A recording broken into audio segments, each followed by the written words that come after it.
if it's a topic that I'm good at speaking about, I'm happy to. But if there's someone that's better, I also want to learn from the best of the best. So I don't just bring in random people. I bring in people that I want to hear from, that I choose to get my advice from, my information from. So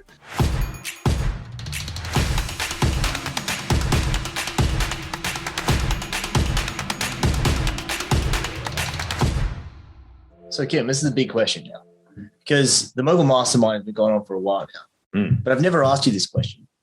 Why did you start the Mogul Mastermind? The reason that we started the Mogul Mastermind was really because we wanted something to do with our clients where we could bring them together, which wasn't a huge event with hundreds of people, where we could actually delve deep into their problems. We can identify what was it that's going to move the needle for their business and help them grow their business into the future, which I just don't believe you can do in big, huge settings. Like, you need small groups, you need the right type of people there so that you can all work together towards a common outcome. And that's really why we wanted to bring it together the very first time, which I think was August of 2019 was the very first time we did it. It was because we had a great group of people and we wanted to bring them together and really just see how we could help them grow. Yeah, cool. And like you see teams and groups calling it a mastermind all over the world, and there's still 100, 200, 300 people in the room. So what do you think about those masterminds? What makes your mastermind different? And why did you keep it at 20, 30 people as opposed to hundreds and hundreds of people? My definition of a mastermind is a small collective group of people working towards a common outcome. There is a Napoleon Hill quote on what actually a mastermind is. And I think that people have used it interchangeably with like group coaching, with groups, which I don't think is a problem. But for me personally, when I think of mastermind, it's like bringing together the masterminds of people to help them really grow and focus on their businesses. And again, I think it's hard when it's more than 20, 30 people. Yeah. Because I know for myself, I can't spread myself out past that group. I know that for most places, when they do that, they'll also break them down into smaller groups anyway, to enable them to actually, to enable them to be able to interact, to ask questions, to help each other. Yeah, it always reminds me of that episode in the MCU series saga where, of course, obviously always got to bring the Marvel universe into this, where, T'Challa or Black Panther is in the room, he's speaking to his old man at the present period of time, and his old man says to him, you can get more things done in a room with 2 people as you can with 100 people. And I'm butchering that quote, but the whole premise there is people argue, people debate, people procrastinate, people don't get things done. So if you had 2 people, you can actually make decisions and move forward. So smaller groups make for a better outcome in certain instances, and uses the outcome that, in certain instances, but if you want to move a piano, maybe 100 people might be helpful.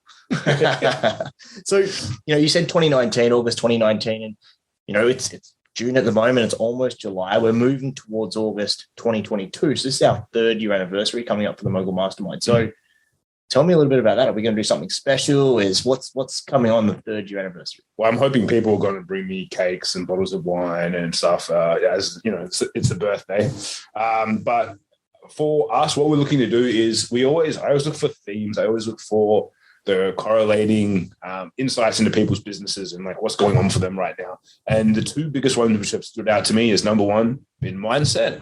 Number 2 has been hiring. So I have gone after and found people that I think can add a lot of value from a mindset perspective, and also someone who could add a lot of value when it comes to recruiting, hiring, someone that's done over 20,000 interviews for hiring people in job roles, and then managing of those teams. Because as we're going forward, whether or not Australia falls into it, I don't think we have, and especially not WA, but there is all this talk of recession and whatnot. And generally when people start talking about something, it's already happened, right? We've already probably been in, especially in the US, a recession for the last 6 months, at least.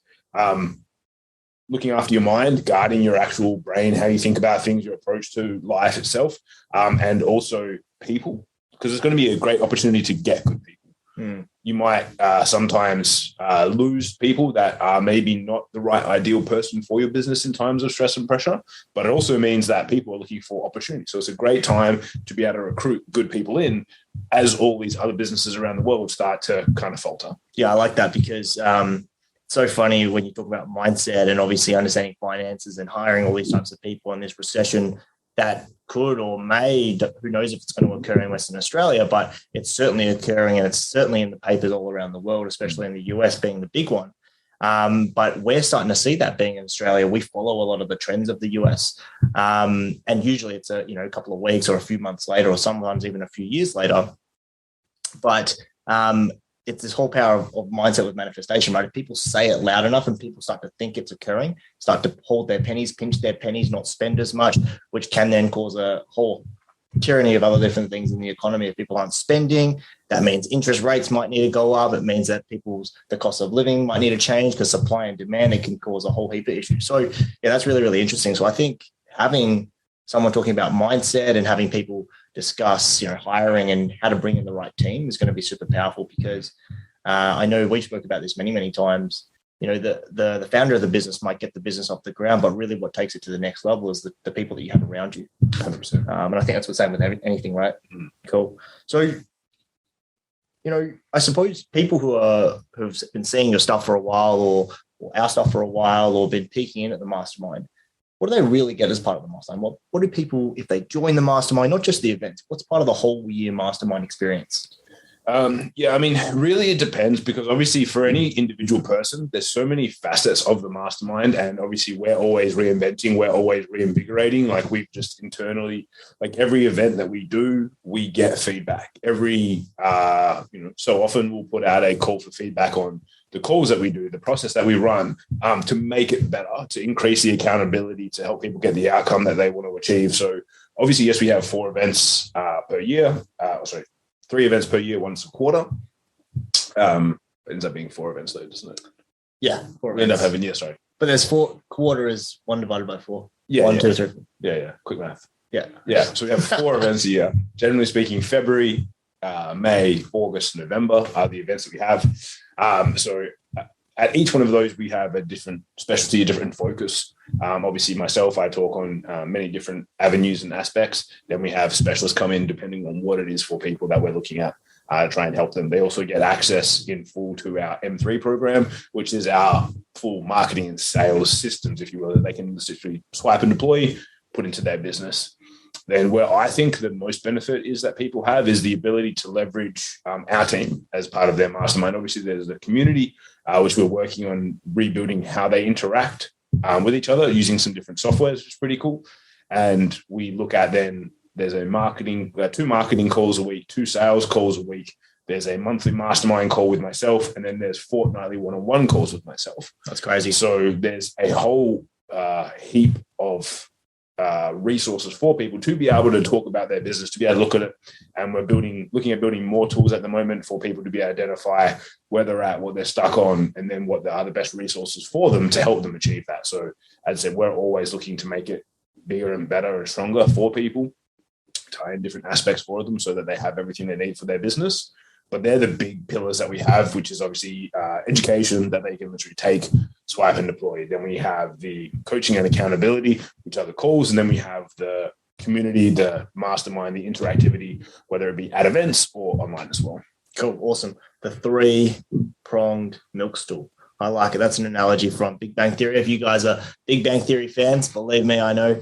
Sheldon goes to court. He lays it out to the judge, and the judge shuts him down. But that was his milk stool. Nevertheless, right? So the mastermind, we've got education, we've got content, we've got coaching and accountability, we've got physical events, so we get to connect with people. So there's a whole heap of stuff there. So, but this is really, really for Australians, right? Because if they're physical live events, it's going to cost a lot of money for you to travel from the US 4 times a year to Australia. So, if you're dedicated, it makes it happen. Yeah. And of course, I know we digitally stream it as well, but do you ever see the mastermind going international? Like Kim in Paris, right? Yes. Look, we've done many events in the past overseas. Whether or not they would be a exact replica and duplicate of what we do, i.e. 4 events here, 4 events overseas, or specialty events overseas, I'm not 100% sure on. But if you're a person from the US watching this and you can twist my arm, then I'm open to it. Cool. Look, I like it. The US is a good place, but maybe we can do a collab with Emily in Paris. It'd be good. Yeah. Look, yes, definitely. I'm down for that for sure. 100%. What does the future hold for the mastermind? I think the future is making it more foolproof is our goal. with it, which is, and I'm not saying that people that go through it need it to be foolproof, but by adding on other avenues, because when it did start, and a lot of people that come through now go, well, you guys talk a lot about marketing and sales. It was probably predominantly marketing and sales when we first commenced it. And then obviously we brought in different aspects of business, different aspects of our business knowledge that we've shared as well, to help people. So really just rounding it out to help people across all areas of business is what we're looking to do, so that, you know, if someone wants to come along, they really do have all the resources that they need to be successful in their business. So that's always a big goal. And as I said, we take feedback very, very highly, and we highly regard it, so that we can help people get the most out of it and consistently tweak it, adjust it, make it better. Yeah, cool. You know, you'll probably see less of me because there's other smarter people than I to teach stuff. Which was who I try and bring in. So sometimes people go, oh, how come that you don't speak for like days at the mastermind? I'm like, well, if it's a topic that I'm good at speaking about, I'm happy to. But if there's someone that's better, I also want to learn from the best of the best. So I don't just bring in random people. I bring in people that I want to hear from, that I choose to get my advice from, my information from. So it's really me going, who is the best in the world at what they do, and how can I bring them in for our masterminders to benefit from? Yeah, it's really cool. I know back in business school, in my leadership class, my leadership professor at the time, he said, the person who can show the most amount of leadership and the most amount of courage are the leaders who can show to the world that they're not the best at everything. They're the best at one thing or the best at some things, but not everything. And so they've got the humility to bring in other people in other areas that are experts. And you have the courage and the strength as a leader to be able to show your team or show your staff or show whoever that you go, hey, look, I'm not the best in the world at this, but I'm going to bring someone in who is. And that's testament, obviously, to the Mogul Mastermind, because we're not putting our hands up and saying we're the best financial accountants on the planet, but we'll try and bring someone in who can help everybody improve their finances and improve where to put their money and how to structure their finances, if that's what we're going to have a conversation about. But we're not going to speak about that. We're going to bring an expert in to have that conversation with the team, which is awesome. So, you know, as a business person yourself, you know, what are your motivation when things are not working according to your plans? Like, what do you do? So I'll ask this question better, you know, just cry. I know a lot of people would be listening to this, or even in our mastermind or in different events that you've probably been a part of, right? As a business person, you get stuck in the weeds. You don't know what to do. You don't know where to go. So what is your first point of call? How do you address the problem? And then how do you then try to go and solve the problem? I mean, the big one is to assess like whether or not it is a problem. Like I find that bringing in a sense of like gratitude and appreciation for where you're at. Like I always jokingly say, like at the moment, people ask how things are going and whether or not they're going well, or aspects of life are tough. It's like, well, we're also not in the middle of the Ukraine. Mm-hmm. Like it's very easy to be like, oh, things are tough. Like, yes, people are slow on paying their bills. The ATO wants lots of money. Like they're all just like a cost of doing business. But, you know, you got to give yourself some perspective and be like, well, we live in arguably one of the best cities in the world to live in from a actual like living standpoint. It's a beautiful day. We can walk down to the river. We can go to the beach. So like bringing that in first and being like, how big is the problem? Because most of the times, and there's a, like stoicism is very big amongst business owners, because it's like most anxiety is brought on by future problems that we've encapsulated in our minds that haven't happened yet. So it's like most of the times, if you think about a problem you have in your business, it's probably not a problem you have right now, unless you are a brain surgeon, unless you are a rocket scientist, where you're like, cool, my rocket is taking off now and there's not enough fuel, or there's too much fuel and it's going to blow up when it launches. That's a big problem to worry about this immediate second. Yeah, exactly. Or I need to make this incision here whilst this top of this dude's head's cut off. Like, yes, that's a big problem to worry about. But otherwise, if you can actually remove yourself from the scenario and be like, okay, great, what's actually the problem, and share it with others. Like that's the biggest thing, is that never worry alone. Is one of my first mentors shared that with me. A problem shared is a problem halved. And most of the time, just by talking about it, you're like, oh, it's not that big of a problem.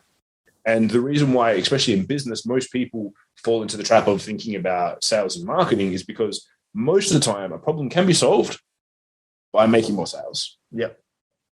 So I don't have the right staff members to bring in more staff members. If you had more income come through, you could sort those things out. But a lot of the time, business owners are dealing with second or third order consequences that have happened from problems in like before. I don't have the right team, I don't have the right funds and base for me to grow my business. Blah blah blah. It's like, well, cool.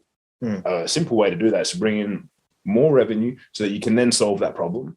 As long as you actually solve it, and then you don't just put your head back in the sand. Yeah, I mean, Biggie once said, right, more money, more problems. Right? Exactly. But with more money, you can actually pay to fix those problems too. So no monies, maybe no problems, but still some problems. Yeah, no money, some problems. Yeah, more money, more problems, but you can afford to pay to fix those problems. And, and the biggest thing is in business is like your problems don't go away; they actually get bigger. Yeah, the bigger your business gets, the bigger your problems will get, but also will improve your ability to solve those problems. What's that saying, right? Don't ask for things to be easy. Ask to be better. Ask to be better. Jim Rohn. There you go. Here's something, right? So you said earlier about anxiety coming from future problems, right? That reminded me to another quote that I heard from a Star Wars movie, right? So I watch movies. I like Marvel. I like Disney. I like that type of stuff, right? So in a Star Wars movie, this is in one of, I think, the first episode where Obi-Wan went to his mentor and he said, Qui-Gon, Master Yoda told me to look forward into the future. And then Qui-Gon says to Obi-Wan, yes, but not to the extent of the present. So if the future is making you stress about the future, then that's affecting your present. And the first thing you need to focus on is improving your present, which is really cool. Of course, Master Yoda and Master Obi-Wan, Qui-Gon Jinn are very, very wise individuals, right? So, there's all of these different things in business, Kim. So do you consider yourself a mogul in business? So the goal of being a mogul is to be a mogul of your industry, not necessarily a mogul in business, because it's a big thing. It's like, cool, like Richard Branson is a mogul in business, or Elon Musk. So it's like, am I a business mogul? Probably not to that extent. But I would say like mogul, i.e. being a well-known person for your specific industry and what you do. I would say that not me, but I think your social voice, and as a byproduct of that, a little bit of me, is pretty well known for what we do. So I think that we've walked the walk and talked the talk of becoming a mogul in our industry.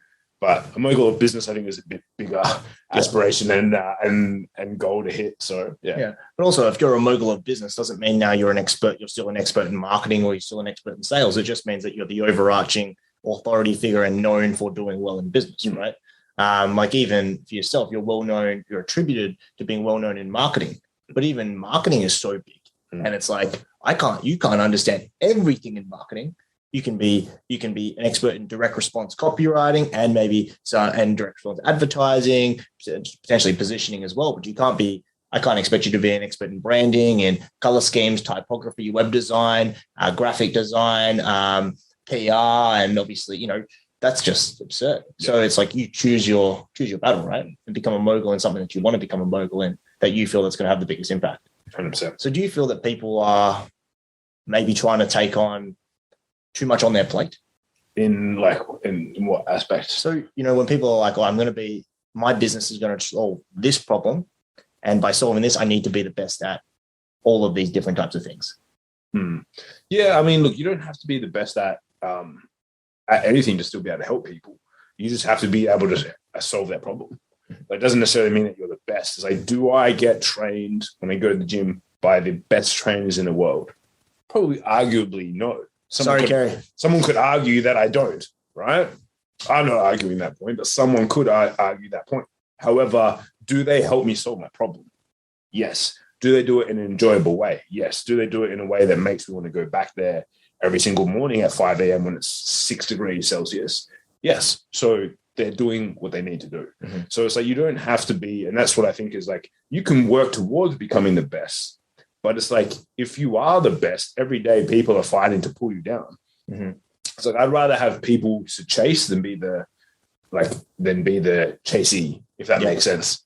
It's like I would rather be in the pack of lions hunting the gazelle than the gazelle. Mm-hmm. Like that, my preference would be. Yes. So it's like I always think that you can always improve. There's always room for improvement, and that's why people joke, because they say, like, when they ask me about things like, Kim, how do you think that? And I go like, pretty good or quite good. And they're like, how come it's not great or phenomenal? I was like, well, there's always room for improvement. Mm-hmm. Like there's always way for you better. It's like I can have a great steak, and someone will be like, that's the best steak I've ever eaten. I'll be like, it's a pretty good steak, but it could be better. I don't know what better could be. Yeah, it could be better. Yeah, there's possibility there's always room for improvement. Yeah. It's like, I remember back in my athletic days, I used to be a sprinter, and we were choosing, do you want to be on the inside road or the outside road. It's on like a 400 meter sprint or a 200 meter sprint.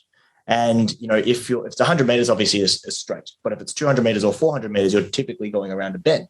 Now, the question is, do you want to be a chasee or a chaser? Do you perform better under pressure knowing that people are chasing you?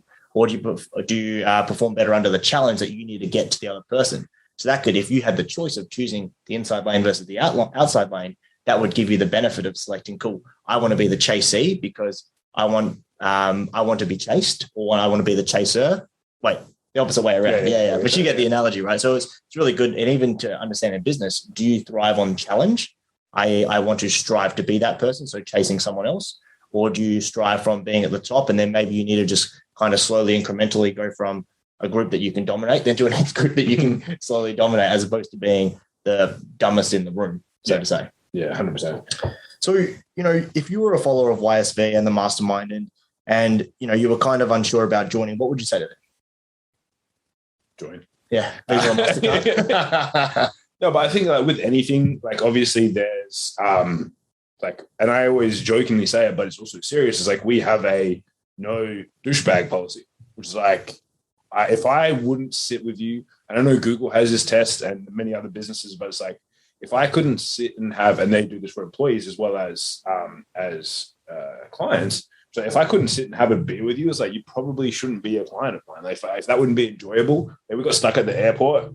I'm about to fly to the Gold Coast. In between my airport flight, if I couldn't sit and have a beer with you at the airport, one, probably shouldn't work with you. Number two, it wouldn't be good for you to be a client of mine. So I always think it's find a way to dip the toe in the water. Come to an event. Come, listen to my podcast. Again, if you don't like my voice, you're probably not going to want to listen to the 65 hours of content that we have. It's, find a way to dip your toe in the water. Come to one event, see what it's like. Experience it, because again, it's we believe in preeminence, Jay Abraham's major philosophy, and it's what's best for you. If working with us is not ideal, I'll also tell you and be hey, you probably shouldn't work with us, or you should work with this person instead, because it's about what's best for everyone. Because I believe it's again, if we help enough people get what they want, we'll get everything that we want, is my belief.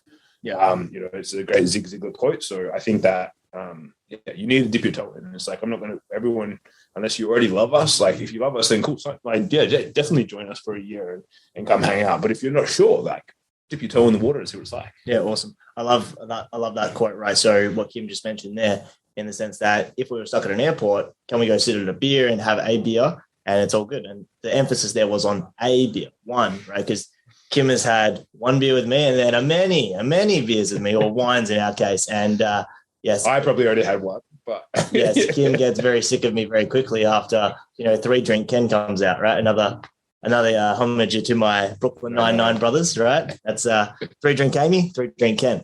So I suppose this is going to be my one of my last questions. I got 2 questions left, right? So one question, right? So what is your biggest advice for any young entrepreneur? And let's say young entrepreneurs, because they're starting out younger and younger these days in different types of spaces. So let's break these up into 2 questions, right? Number 1, young entrepreneurs doing a typical business route that could be either in the digital space or brick and mortar. And then my second question would be, in the new emerging Web3 crypto NFT space, if you want to touch on that, how do you think that's going to affect young entrepreneurs, and what can that do for the young entrepreneur market now? I think both of them would have a similar answer. So I'll start with the second question first.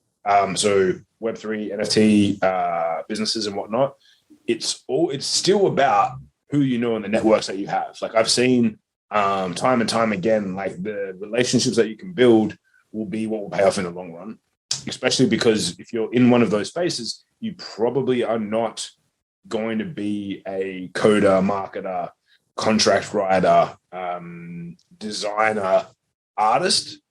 Most likely, you're not going to tick all those boxes. So you need to build relationships in those key areas.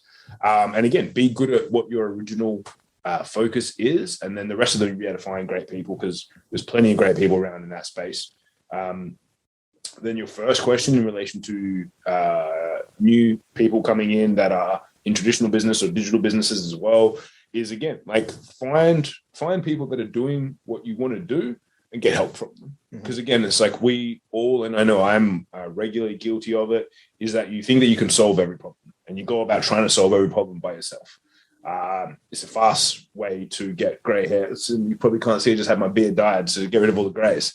Ken's actually got a full grey beard, but he just shaves it really, really closely every single day. But it's a fast way to stress yourself out. It's like find people that have done what you want to do and get help from them. And, I'm not saying that you necessarily have to go and give people money, join masterminds, do their programs, but if it's good for you, check it out. But like listen to podcasts, listen to YouTube videos. Like everyone's always like, oh, how can I do this? I'm like, have you gone on YouTube? Like, have you gone and looked it up and applied it? Have you gone on YouTube? Have you gone on Google? Have you looked it up? Probably not. Or read the book about it. Like, if you had, then you probably have part of the solution to your answers. Yeah, cool. And like, I know I'm not a trader. I always say to people, I wish before I got into any university career or anything else I did some sort of trade so that my old man, he was around, but he wasn't around. Right. He was on the other side of the country, called me up every single day. He was present in my life, but he didn't actually show me how to use the tools, which sucked. And so when I'm putting things on the house, I had to watch YouTube videos, but there is a resource for me to how to put things up, how to, if I want to do something in my garden or do something around the house, there's a resource there available for me. So I think today in this environment, there is so much opportunity for free information. You don't always have to pay to play, but if you want a streamline service or a streamline outcome, it's easy to pay to play, right? Like I know I could call someone up, show me exactly how to do it for my specific wall and how to measure it for my specific wall, or I can watch 10 YouTube videos. It's going to take me a few hours, but then I've got it and I know how to do it. But if I paid for someone, if I'm prepared to pay to play, I'm going to get that service, that experience faster. And so it's up to you what you kind of value more. Is it time or money? I know for me, some things I value time more, other things I value money for. For example, planting a tree in my garden, I value money more for that because it takes me 2 seconds and I've got the skill. But for like business, I want the fast track approach. I want a guide. I want a mentor. I want the service experience for me to be able to get there in the fastest way possible. So I'm prepared to pay to play because there's only one thing that you can't get back in this life, and that's time. You can get money. You can do all the experiences. You can get all that back, but you can't get his time. So let's go get time. So my last question, if people want to find more about the Mogul Mastermind, where should they find out? How do they get in touch with us? Well, obviously, like watch all the things on our socials, etc. Like we've always got a ton of content there, but www.mogulmastermind.com.au has, generally speaking, all the upcoming events, depending on when you're watching this. Obviously, now we're doing this just before our August event, but there's every event that comes up is updated on there. And you can watch a few of the videos. You can see some of the results our clients have got. You can see some of the types of people that come along. We've got a collage of like every speaker that we've had on there as well. So you can see the caliber of speakers and people that we have come sharing their information. So that's probably the best spot to go. Yeah, cool, man. Look, I'm just going to circle back. I know I said that was the last question. I do have 2 more really important questions to ask you. I know you're shaking your head. These are really 2 important questions. Look, if I met you at a party and we're having a drink, I bumped you and I said, my questions. I know. And I asked you, Kim, what is it exactly that you do? What would you say? Most of the time I'd say I'm homeless and live down by the river, just because I'm an introvert. I don't like talking to people. But I generally would say is like we help businesses grow. Yeah, that's pretty much it. And then hopefully they'll be like, oh, how do you do that? Or they just go on at parties and things like that. Again, Jay Abraham, one of the best things I ever read from him. And the reason why I asked that question is because they always said that the most interested person generally is going to be the most interesting. Like at a party, do you remember the person who came and spoke all the things about what it is that they do? Or do you remember the person that was super curious about you and spent 45 minutes with you? That's generally who I am at a party. It's like I don't go and meet every single person. I'll talk to one person, but I'll like ask them all the questions. It'll be like an episode of my podcast where I'll be like finding out what they do, how they do it, and I get like super curious, even if it's just even if they're doesn't matter if they're Elon Musk or a bricklayer, like I'll ask the same sort of questions. Easy, man, easy. And so last one then, because you know what's coming. What is one question that I didn't ask that I should have? Who is the mastermind not for? Who is the mastermind not for? So again, because it's not for everyone, right? It's not necessarily for every single person, but if you're not someone who prioritizes growth and learning, not for you. If you're also not someone who takes responsibility for their own outcomes, i.e. extreme ownership, again, not for you. If you're someone who finds it tough to get along with people, probably not for you. If you're someone who just wants to consume content, it's probably not for you. Like, there's many other things. I'm not saying that any of those people are bad people, but that's not the core of the whole Mogul Mastermind experience. So if you're someone that's in any of those categories, it's probably not going to be the most ideal thing. And we will probably tell you that and say, like, don't come, because it's not going to be right. So it's always good to know not only who things are right for, but also who it's wrong for as well. Awesome, man. I know, and that's a big, extensive list. So if anyone's listening to that and they're ticking them off and like, oh, I'm some of that, or I'm some of this, I might be this, I might be that, I'm not too sure if I get along with people, you can still head on over to www.mogulmastermind.com.au, book a call with myself or our team. And what we can do is just identify if it's going to be the right fit. Kim jokingly said earlier, we have a no douchebag policy. But that doesn't necessarily mean you're a douchebag. It just means that we don't want douchebags in our mastermind. But more importantly, we want to make sure that we direct you to the place that's going to give you the best support, the best kind of help, and it's going to help you get the success that you want in life and in business. So if that isn't with us and that's with someone else, and Kim and myself have a myriad of people that we can potentially put you in touch with, we're going to definitely do that, because we're in the business of not just getting rich, quote unquote, but also out there to help people. So if we can help you become the person that you want to be, that's what we're going to be able to do.